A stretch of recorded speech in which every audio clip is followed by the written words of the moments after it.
Hello everybody and welcome back to the second shelf. Today's video, I want to talk about bookish books. I mean, as a reader, who doesn't love bookish books? But the reason I decided to make this video is that I saw in the past weeks, months, so many videos from other booktubers about reading slumps, and Mercy over at Mercy's Bookish Musings made a video about fearing that she lost the love for literature. And although there are very few people, I have to say, very few, who never experience a reading slump, I only say two words, Steve Donahue. Most of us know this feeling that, you know, you have this you can't find a book that you're really enjoying. You are losing your interest almost, as it seems, in literature or in books. And for me, when I have moments like that or a period like that, the best way to get back into reading, to get back into realizing how much and why I love books, is read books about books. So I thought I'll make a video with a couple of suggestions for books about books, which you can read, of course, even if you're not in a reading slump, because they are fabulous, but also as a suggestion for those of you who might experience a reading slump or might be afraid that they lose their love for books. Try those, and I'm sure you will be back into reading in no time. And before I start with the first one, I wanted to say, for all the books, my suggestion would be that you download a sample, you know, on your Kindle, or read it on Amazon, and see whether the feel of the book and the topic that is explored in the books, because all the books have a different topic that is explored, suits you, and whether you think it will engage you in rediscovering your love for books. So anyway, the first one is Susan Hill, Howard's End is on the Landing, a year of reading from home. So this book is about, Susan Hill is a British author. She writes crime fiction. She's very prolific, has tons of books out, and I think a new one coming out every other year or something like that. And she, by chance, came across a book at her home, and then she decided that for 1 year she would forsake new books, new releases, or not buying new books, but that she would reread, revisit books on her shelf. So this is a bookish book about the books you already have. It's about rereading, but it's also, like most of the books I will present to you, a reading memoir and a writing memoir, and what it means for Susan Hill to read, and how that has influenced her writing. But this book, I would say, is mostly for people who think that the way out of a reading slump, if you want to read the book for this reason, you can read it for various other reasons as well, of course, but if you read it for this reason, then I think it's for people who think that the way out of the slump is to reread favorites that they have on their shelf already. So Howard's End is on the Landing rediscovers books that meant a lot to you in the past, or classics that mean a lot to you, or other books that you have on your shelf. And I think it's a wonderful, quietly written writing memoir that will inspire you to revisit the books that you have on your shelf. The second book I want to suggest to you comes at it from a completely different angle, and that book is Anne Morgan, A World Between Two Covers, Reading the Globe. Now, Anne Morgan, I talked about this book before because I love it so much. She is also a British author, and she had a blog for a long time, and she was, at a certain period in her blog, she was reading only female authors for a year. That's how I came across her. And then for her next project in 2012, she decided to read around the globe, literally. So she has 196 nations and she was embarking on a journey of reading one book from each country. And then she made a book out of that. And what she does in this book is, it's not only for people, I think, first of all, it's very interesting because you will discover authors and books you've never ever heard of in your life. All the books she read and discusses in her book are translated into English, so available for readers who can read in English.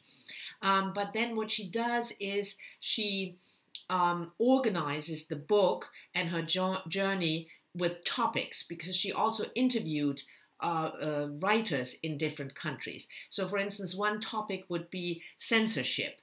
Another topic would be discovering myths and the importance of myth and fairy tales for literature. And she has examples for each of these topics. So you have a double pleasure. First of all, like I said, discovering books from writers you've never heard of all around the world. So if you're interested in that, then I think Anne Morgan's book is certainly something for you. But also what I found most interesting is the way she analyzes certain topics, and she identifies certain topics all around the globe.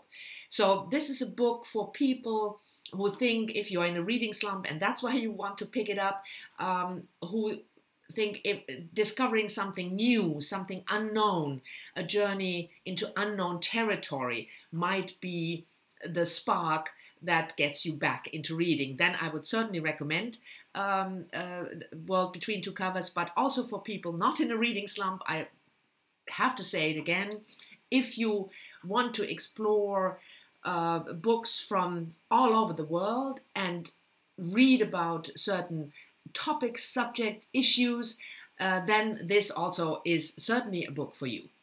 The third book comes at the topic from yet another angle, and that book is Azar Nafisi, Reading Lolita in Teheran, a Memoir in Books. Azar Nafisi is an Iranian author now living in the United States, and she was a literature teacher in Iran. And this book chronicles 2 years from 1978 to 1981, where every Thursday morning she, as a teacher, would meet with a group of female students to read forbidden classics, Western classics. So this book is not only talking in depth about, among other things, Lolita, but also Jane Austen, The Great Gatsby.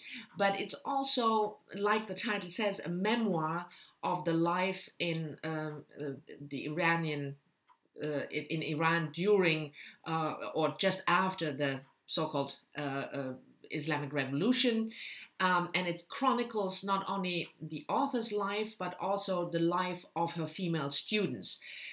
So it's sad at times, certainly, but it's also a very, hopeful book about what literature can mean in times of tyranny and in times of oppression. And those female students, the lives of them are really fascinating to read about, and interconnecting these lives and her life, Azar Nafisi's life, with the books they read over the course of these 2 years is, I think, a good choice if you like to read memoirs, and especially a memoir from somebody who lived in a very different environment than you and I do. So then this might be a good pick. And also if you are interested in Western classics, because that's what they read. Then I think this book is a great way of getting back your love for books. And if you're not reading it, I'm saying it again, I'm repeating myself because of reading slump, then I would recommend this book for memoir lovers and for all the readers who might be interested in learning more about the life in Iran in the 1970s. The next book is the most recent on the list. It came out last year, and that's Pamela Paul, My Life with Bob. Pamela Paul is an American author. She is an editor for the New York Review of Books, and she writes mainly nonfiction. And the book, My Life with Bob, is about her book of books, Bob, because she kept a book in which she's written down every book she ever read for 28 years. And in her life with Bob, she explores not so much the books in detail, but the relationship between those books and various periods in her life, her travels to Thailand, Cambodia, but also, you know, high school, college, her education. So this is, I think, a book for people who like reading memoirs, of course, but who don't expect from a Bookish Books to go in depth of the books mentioned, but more trying to identify certain themes, why a certain book was important at a certain period in the author's life, and who want to explore the relationship between books and what we read with our own lives. So I think this is more a suggestion for readers who don't want to, or who don't expect from a bookish book to get really detailed information about all the books, which is, by the way, impossible because, like I said, she kept this book journal for 28 years. But it's a very engaging memoir about being a reader, I would say. So if you are interested in that, then this book will certainly be something for you. And the last book on my list for today is Nina Sankovitch, Tolstoy and the Purple Chair, A Year of Magical Reading. Nina Sankovitch is also an American author. She writes a nonfiction and articles for magazine. And the book is probably best qualified as a bookish grief memoir. Nina Sankovich's sister died quite young, when she was only in her late 30s, and Nina Sankovitch tried to find a way to deal with her grief, and her approach was that she decided to read one book every day for a year. So it's her journey through this 1 year of reading a book a day, but it's not so much, I think, focusing on individual books. In that sense, it's similar to the book I discussed previously, My Life with Bob, because the focus, the central theme of the book is Nina Sankovich's grief journey. So she uses this a book a day reading in order to come to terms with the death of her sister. Now, if you want to read bookish books where the main focus is on the books, then I wouldn't suggest this one. But if you love memoirs that are dealing with the heavy topic of grief or death, if you, for instance, loved Will Schwalbe's book, The End of the Life Book Club, then I think this book will be something for you, because it's really beautifully dealing with a very difficult subject, the subject of grief after the death of a family member, and how reading can help you through.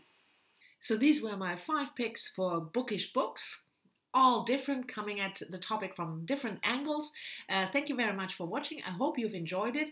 Let me know down in the comments, first of all, what kind of approach you have, if you are in a reading slump, and what do you do to get out of it. And I'm also very keen to hear other suggestions for bookish books, because I always love reading them, and especially if it's books from female authors. So let me know down in the comments if you have any more suggestions. Thank you very much for watching, and I'll see you all soon in my next video. Bye bye.